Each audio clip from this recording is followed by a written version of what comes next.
한국직업방송과 연합뉴스TV가 함께 만드는 취업 전문 뉴스 투데이 고용 플러스입니다. 경제를 바라보는 한국은행이 눈높이가 또 낮아졌습니다. 올해 성장률이 작년마도 못할 것이라는데요. 이주열 총재는 급속한 경기 악화는 없을 것이라면서도 국민소득 3만 달러 체감을 위한 고용 개선 필요성은 언급했습니다. 기준금리는 당연히 동결이었습니다. 소재영 기자입니다. 한국은행이 예상한 올해 경제 성장률은 2.6%. 당초 전망보다 0.1%포인트 내린 것이자 2012년 이후 가장 낮은 것입니다. 힘들었던 지난해 성장률보다도 0.1%포인트 낮습니다.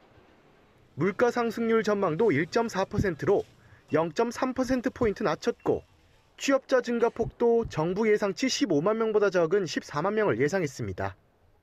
이런 전망을 반영해 올해 첫 금융통화위원회는 기준금리를 연 1.75%로 동결했습니다.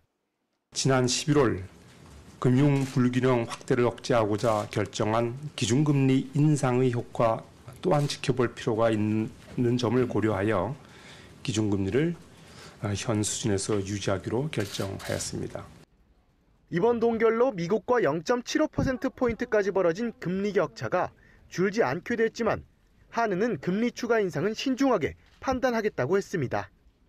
금융 안정 리스크를 모두 이렇게 함께 면밀히 점검하면서 신중히 판단해 나가도록 하겠습니다. 그렇다고 인하를 검토할 단계가 아니라고 선을 그었습니다.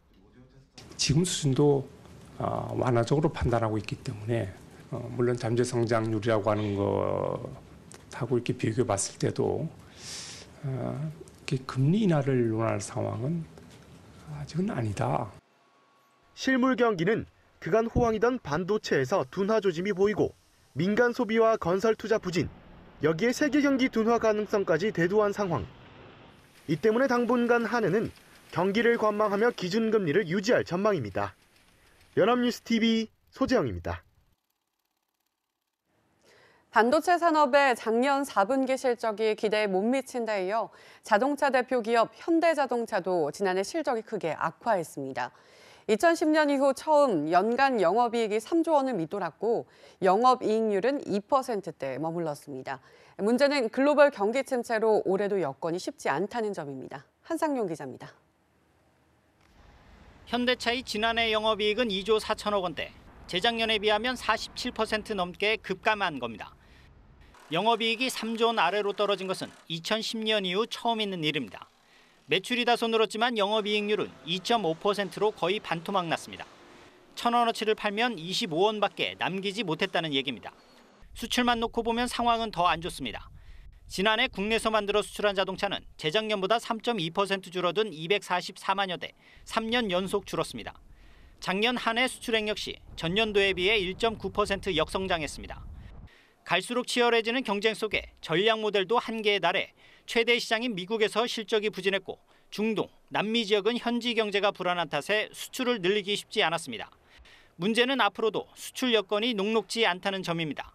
대외 수출에 의존해서 부품과 중간재를 수출해서 무역에 의존하고 있던 우리 경제에 어려움을 가중시키고 있는 상황입니다. 세계 경제가 글로벌리 어려움을 겪고 있다고 보여지고요. 추가적인 하강에 대한 우려가 번져 있는. 그간 호황을 누려온 반도체와 석유화학 등 일부 산업에서도 둔화 조짐이 뚜렷한 가운데 또 다른 제조업 배축. 자동차마저 부진이 이어지면서 올해도 쉽지 않은 한 해가 될 전망입니다. 연합뉴스TV 한상용입니다. 요즘 설 차례상 준비 때문에 시장이나 마트 찾으시는 분들 많으실 텐데요. 차례상 차리는데 적게는 18만 원가량, 많게는 22만 원 넘게 든다는데 제때 제수용품을 사면 비용을 아낄 수 있다고 합니다. 이진우 기자입니다. 올해 설 차례상을 차릴 때 전통시장을 이용하면 17만 8천 원, 대형마트에서는 22만 4천 원이 들 것으로 조사됐습니다. 전반적으로 보면 올해 비용 증가폭은 작년과 비교해 2에서 3%대로 크지 않을 수준. 하지만 설 차례상에 꼭 필요한 일부 품목의 가격 상승세 탓에 소비자들의 체감은 다릅니다. 물가가 조금 작년 대비 조금 오른 것 같더라고요. 그래서 이제 명절도 얼마 안 남았는데 서민들한테 많이 지장이 많이 될 것 같고요. 이제 가계 경제도 아무래도 사과와 배 가격은 냉해와 폭염 피해로 지난해보다 20%에서 30%대까지 올랐고 최근 어획량이 줄어든 오징어 가격도 20%대 뛰었습니다. 차례상 비용을 아끼려면 최대한 서둘러서 적게 구매하는 게 좋습니다. 대형마트들이 일찌감치 제수용품 할인 행사에 들어간 데다 전통시장도 벌써부터 50% 할인 행사를 시작했기 때문입니다. 채소류, 무, 배추의 경우에는 현재 물량이 충분하고 또 비교적 오래 보관할 수 있는 특성을 감안해서 설 5일 전즈음에 또 과일 부류는 선물 세트 등의 수요가 감소하여 가격이 소폭 하락하는 시점인 설 일주일 전에 구입하시는 게 정성 들여 준비한 제철 음식을 조상 어르신에게 올리는 차례상. 품목에 따라 제때 사면 경제적으로 준비할 수 있습니다. 연합뉴스TV 이진우입니다. 국제신용평가사 피치가 한국의 국가신용등급을 4번째 등급인 AA- 유지하고 등급 전망도 안정적으로 평가했다고 기획재정부가 밝혔습니다. 피치는 한국의 경제성장률 둔화가 같은 등급의 다른 국가에 비하면 견조하다고 평가하면서도 올해와 내년 모두 성장률은 2.5%로 지난해보다 더 떨어질 것으로 평가했습니다. 특히 글로벌 무역 갈등과 반도체 경기 둔화 등으로 수출이 예상보다 빠르게 악화할 수 있다고 경고했습니다. 또 최저임금 인상이 실업률을 올리고 저숙련 일자리 창출에 부담이 될 가능성이 있다고 예상했습니다. 향후 경기를 바라보는 소비자들의 시각이 2달 연속 개선된 것으로 나타났습니다. 한국은행이 발표한 1월 소비자 동향 조사에 따르면 1월 중 소비자 심리 지수는 97.5로 지난해 12월보다 0.6포인트 올랐습니다. 이는 지난해 11월 95.7로 21개월 만에 최저치를 찍은 뒤 2달 연속 상승한 것이나 아직 기준치 100에는 넉 달째 미달한 상황입니다. 소비자 심리 지수는 100을 기준으로 그보다 낮으면 비관적 전망이, 높으면 낙관적 전망이 우세한 것을 뜻합니다.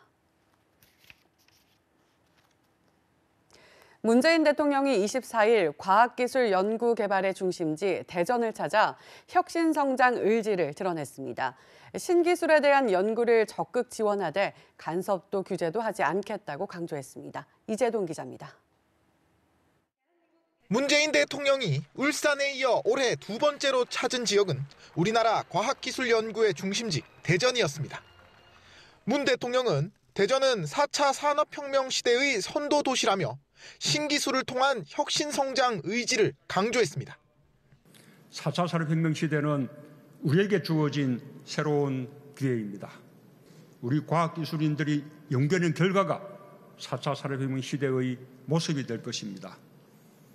특히 4차 산업혁명의 3대 기반 산업으로 꼽히는 데이터와 네트워크, AI 산업을 집중 육성하겠다는 뜻을 밝혔습니다. 이를 위해 연구자들의 자율성을 최대한 보장할 것도 약속했습니다. 정부는 간섭하지 않을 것입니다. 규제하지 않을 것입니다. 새로움에 도전하는 과학기술 연구자를 응원하고 혁신하는 기업을 도울 것입니다. 문 대통령은 대덕 연구단지에 있는 항공우주연구원을 찾아 한국형 발사체 누리호 개발에 참여한 연구원들을 격려했습니다.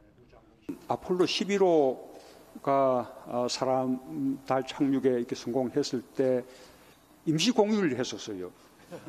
우리 기술로 그런 일을 해낸다면 정말 자랑스럽게 대한민국 임시 공유율도 해서 국민이 다 함께 축하할 수 있지 않을까. 소상공인 밀집 지역인 대전 시내 거리를 방문했을 때는 66번째 생일을 맞은 문 대통령을 위해 빵집 직원들이 케이크를 몰래 마련하기도 했습니다.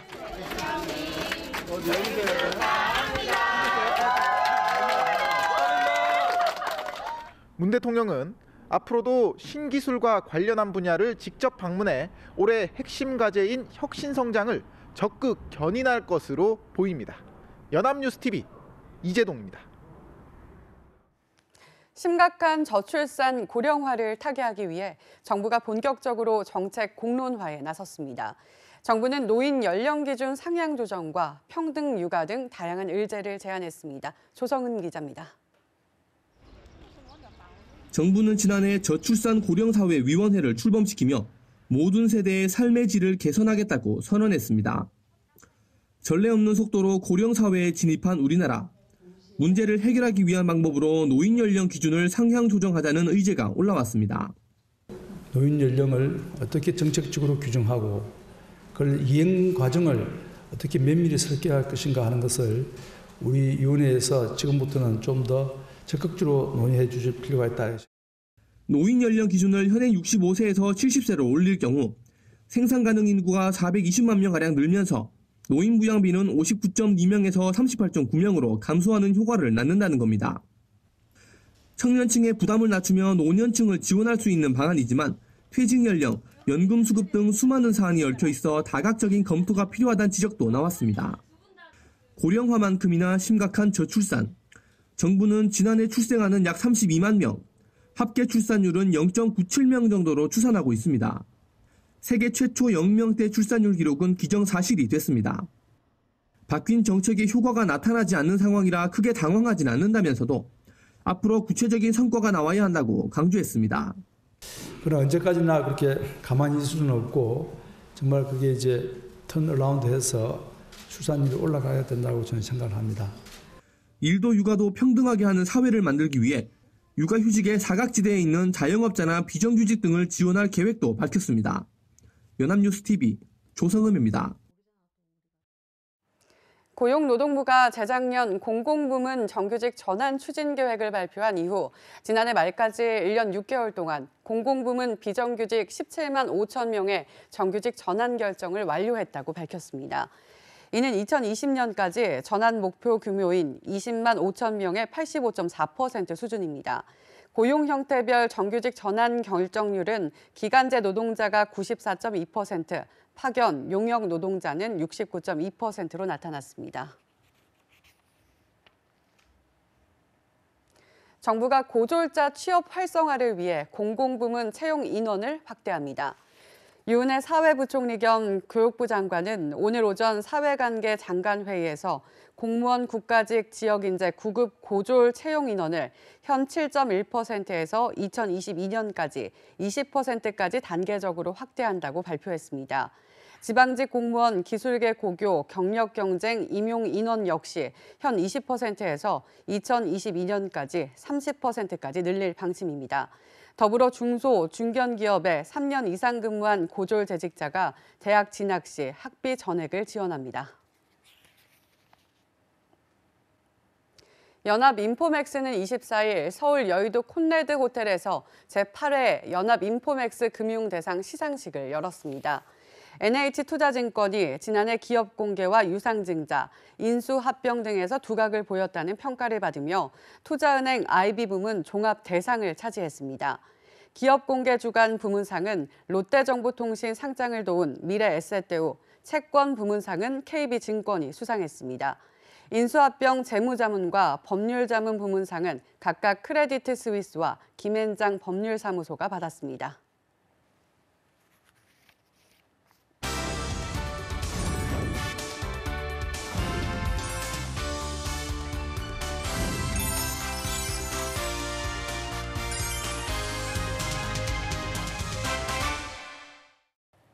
숨겨져 있는 알짜 직업을 소개하는 히든잡. 오늘도 투데이 고용플러스의 공식 취업 도우미 안치홍 아나운서와 함께합니다. 안녕하세요. 안녕하세요.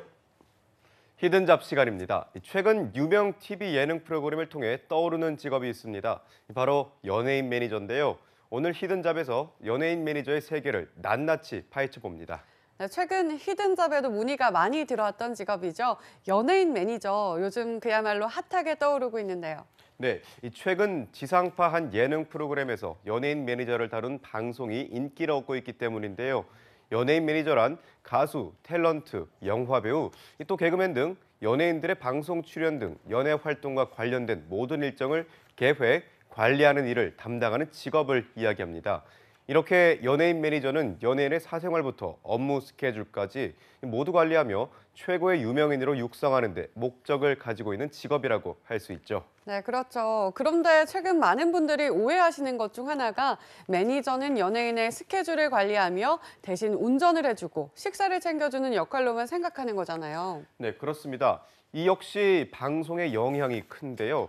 하지만 연예인 매니저는 경력과 역할에 따라 로드 매니저, 팀장급 매니저, 실장급 매니저로 업무에 조금씩 차이를 보입니다. 우리가 방송에서 자주 접하는 매니저는 로드 매니저인데요. 로드 매니저는 현장에서 연예인을 직접적으로 지원하는 사람을 말합니다. 담당 연예인이 스케줄을 차질 없이 수행할 수 있도록 운전, 경호, 또 사소한 업무 등을 도와주는 역할을 담당하고 있는데요. 좀 더 자세히 말하면 연예인 대신 운전을 하며 목적지에 함께 동행하여 현장에서 일정을 조율하고 연예인의 컨디션을 관리하고 또 일정이 끝나면 다시 다음 일정이 순조롭게 진행될 수 있도록 시간에 맞춰 함께 이동합니다. 이동 시간엔 바쁜 연예인 대신 일정과 해당 일정의 목적을 파악해서 연예인에게 설명하고 협의가 필요한 경우 내용을 조율하고 의논하는 역할을 맡게 되는데요. 노출을 꺼려하는 연예인의 특성상 소품이나 음식 등을 대신 구입하거나 이 개인적인 업무를 대리로 처리해주는 경우도 있습니다. 네, 그야말로 전천후로 연예인의 24시간을 지키는 조력자라고 할 수 있을 것 같습니다. 이 때문에 방송에서처럼 연예인과 더욱 끈끈한 정을 나누게 되는 것 같아요. 네, 그렇습니다. 하지만 로드 매니저의 업무는 보통 3, 4년 정도를 하게 되면 팀장급 매니저의 자리에 오를 수 있는데요. 팀장급 매니저는 현장에서 뛰기보단 여러 로드 매니저를 관리하며 사무실에서 연예인의 스케줄 관리, 섭외 등의 업무를 하게 됩니다. 이 외에도 전담 연예인을 맡아 관리하는 일을 하기도 하는데요. 로드 매니저가 연예인의 동행과 이동의 목적을 두고 있는 조력자라면 팀장급 매니저는 연예인의 뒤에서 연예인이 보다 유명해질 수 있도록 도와주는 관리자에 가까운 역할이라고 할 수 있습니다. 네, 경력에 따라 현장과 내부에서 맡는 역할의 차이를 보이고 있는 거네요. 그렇다면 실장급 매니저는 어떤 업무를 맡게 되는 건가요? 네, 매니저 경력이 7년차 이상이 되어 실력을 인정받게 되면 실장급 매니저로 승진하게 되는데요. 실장급 매니저는 로드 매니저와 팀장급 매니저로 활동을 쌓은 이 방송국 작가, PD, 방송 관계자들과의 인맥을 통해 소속 연예인들이 출연할 수 있는 기회를 만들 수 있도록 홍보를 하는 것이 가장 큰 업무입니다. 이뿐만 아니라 영화사, 방송국, 기업, 그 외 단체들과 출연 일정과 출연료 등을 협상하여 계약을 체결하는 이 일을 수행하게 됩니다. 또 스캔들이나 문제가 발생했을 때 이를 전천후로 나서서 해결하는 역할을 하게 되는데요.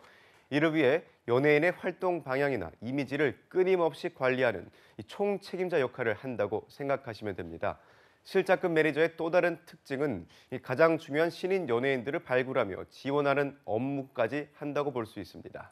네, 연예인 매니저라고 해도 이렇게 직급과 경력에 따라 저마다 조금씩 역할이 다르네요. 그런데 연예인 매니저에 대한 또 다른 오해는 연예 활동을 간접적으로 체험하며 화려한 경험을 할 수 있다고 생각하는 경우가 많다는 거잖아요. 저희도 이렇게 방송국에서 일하고 있지만 사실 화려함과는 괴리가 있는 직업이죠. 네, 그렇습니다. 이 화려함보다는 묵묵함과 치열함이라는 상반된 업무를 동시에 하는 직업이라고 할 수 있습니다. 연예인 매니저는 결코 화려한 직업이 아닙니다. 로드 매니저의 경우 연예인의 일거수일투족을 주시하며 항상 동행해야 하기 때문에 체력적으로도 많이 힘든 직업인데요. 뿐만 아니라 철저함이 요구되는 방송 특성상 현장에선 늘 연예인과 자신이 실수하지 않도록 긴장하고 있어야 합니다.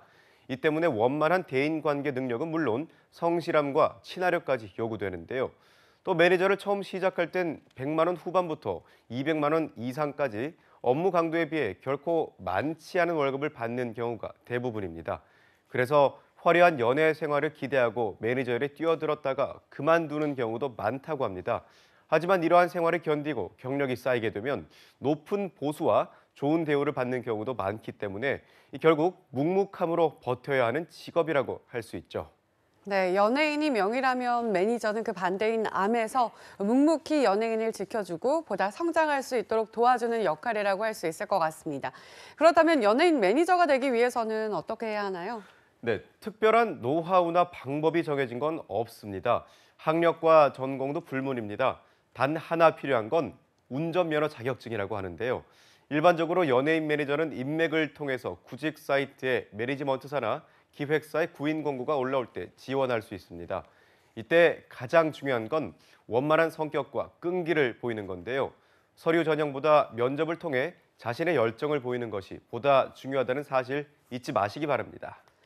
네, 얼마 전 이영자 씨가 한 방송사에서 연예 대상을 받으며 말했던 수상 소감이 화제가 되었는데요.